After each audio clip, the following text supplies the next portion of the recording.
He stands in Dunsmith's dimly lit office, the scent of mint and tobacco curling through the air like a soft warning.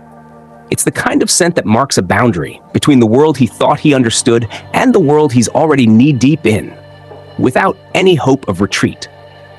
Dunn doesn't answer his question the way a normal man would. Klein asks about loss of control, and instead of responding, Dunn's gaze drifts toward the distant corridor leading to Chanis Gate, as though the truth lives somewhere behind those massive black doors. As though the truth itself is chained. This is the hook, the exact moment where Klein realizes he isn't just joining a law enforcement team. He's stepping into a mythology that breathes and devours. Dunn fills his pipe. The flame flickers, and everything Klein thought he knew threatens to collapse. He begins not with science or procedure, but with creation. With the myth, every child learns, and every adult quietly fears.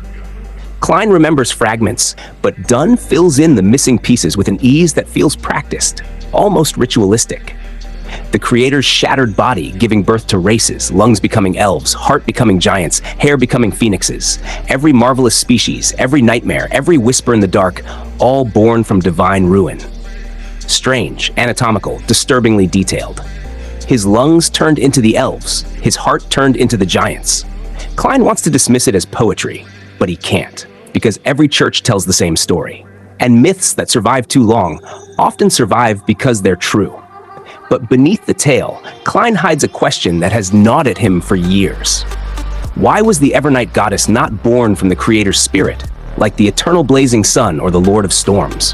Why was she awakened late, a figure who only steps into the stage after history already bleeds? Dunn doesn't answer. He guides.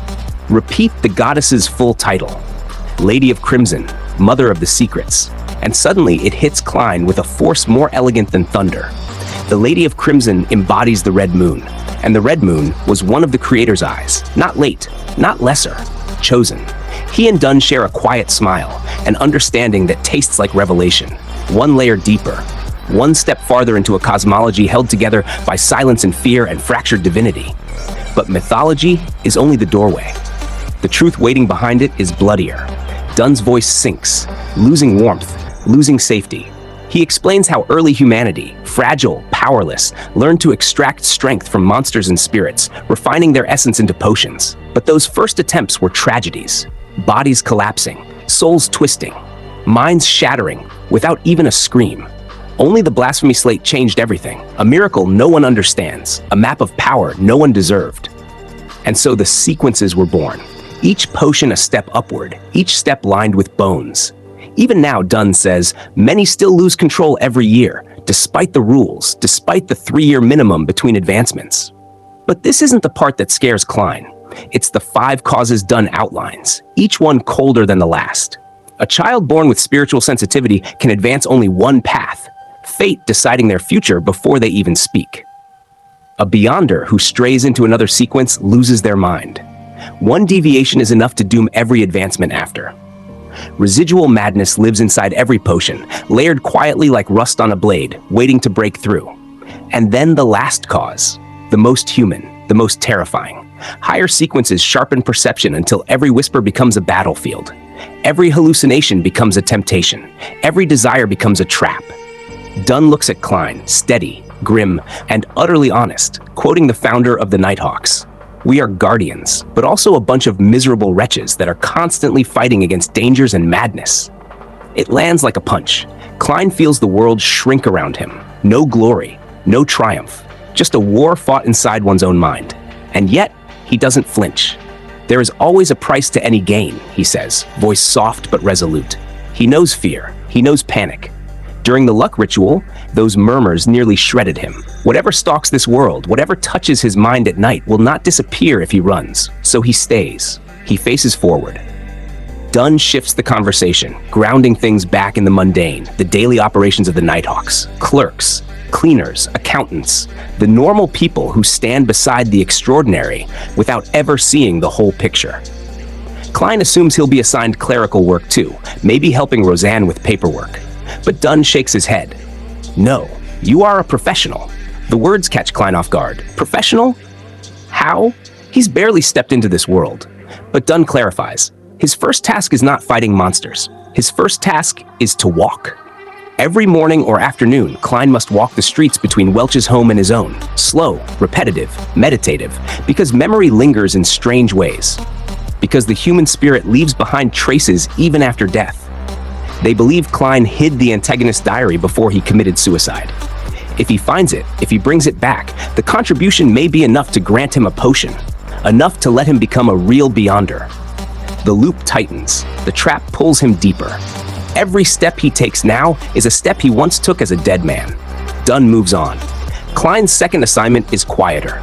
Weekly rest, long hours in the armory studying church records, preparing for shifts with old Neil, a veteran whose body has aged, but whose mind remains sharp enough to guard the mysteries stored beneath Tingen. But Dunn's tone shifts again. His eyes flick toward the massive black gates carved with 7 sacred symbols. Chanis Gate. Behind it lies a cavern of danger, potions, forbidden materials, imprisoned cultists, records classified enough to destroy lives, and above all, sealed artifacts. You must not approach it, Dunn warns. Misfortune will befall you. The air seems to dim. Even Roseanne grows serious. Dunn outlines the hierarchy. Grade 3, usable but dangerous. Grade 2, captain level clearance. Grade 1, bishop level. Grade 0, extremely dangerous, not to be inquired, disseminated, described, or spied. Klein feels his breath stall, and then Dunn produces a photograph. A man with a cold face and a single eye. 3 years ago, an archbishop lost control, broke through every layer of protection, and escaped with 008. His name is Ince Zangwill. Dunn gives only a single permitted description. 008 appears to be a common quill. It does not need ink to write. That's all. A quill. A writing tool. Something so harmless it becomes horrifying. Klein can't shake the question. What kind of quill demands an entire church to silence its description? Dunn dismisses him, sending him to old Neil. But Klein's mind is already trapped in the loop. A quill. A runaway bishop. A vault of death behind 7 symbols. He leaves the office, but the quill follows him like a whisper no one else can hear. He almost makes it to the door before Dunn remembers something absurdly normal. Salary. Klein is to collect an advance of 12 pounds. Enough for new lodging. Enough to look like a gentleman. Enough to fix the embarrassment the original Klein suffered every time he stepped into a high-class store with coins instead of notes. You need a cane, and you should buy a new suit, Dunn says, eyes flicking over his worn clothes.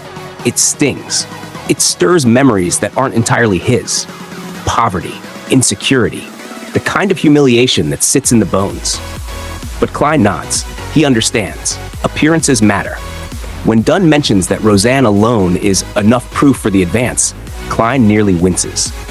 So that's the Nighthawks accounting system. Roseanne drags him up the stairwell with her bubbling energy, complaining affectionately that even my granny has a better memory than the captain. Klein almost laughs. Almost. Mrs. Oriana is waiting in her office, calm, graceful, composed. She processes the advance with practiced ease, guiding Klein through signature and thumbprint. As she counts the notes, she asks, "Were you invited by Captain because you were involved in a paranormal activity and have a specialty?" Klein offers a vague answer. She smiles, revealing a past as chilling as the present. 16 years ago, she survived the infamous Bloody Butcher case. 5 girls mutilated, the city trembling with horror. Klein remembers the stories vividly. His mother used them to scare his sister into behaving. Now he stands before a survivor. He pockets the 2 crisp 5-pound notes. Notes worth nearly a month of his brother's salary. Notes that feel unreal in his hands. Notes that signal the end of the life he once had. But Dunn isn't done with him. Just as Klein thinks he's free, the captain calls him back again. This time, not for clothes, not for money, for bullets. When you meet old Neil, remember to collect 10 demon hunting bullets. The words rattle him. For him? Why? But Dunn explains. Welch's revolver is still in his possession. Better to keep it. Better to have the bullets that can pierce the supernatural. It will give you some courage at the very least. Klein wishes Dunn hadn't added that last part. But before he can leave, Dunn stops him again, realizing the obvious. Klein doesn't know how to shoot. Demon hunting bullets would be meaningless. He revises the note. Klein is to collect 30 normal rounds each day and practice at the hidden shooting range on Zouteland Street, accessible only with the Nighthawk badge old Neil will issue. A good marksman, Dunn says, is produced by expending bullets. Klein hesitates before stepping out again. "Captain, is there anything else?" "No." Klein almost asks again just to be sure, but Roseanne pulls him away before Dunn remembers a sixth task.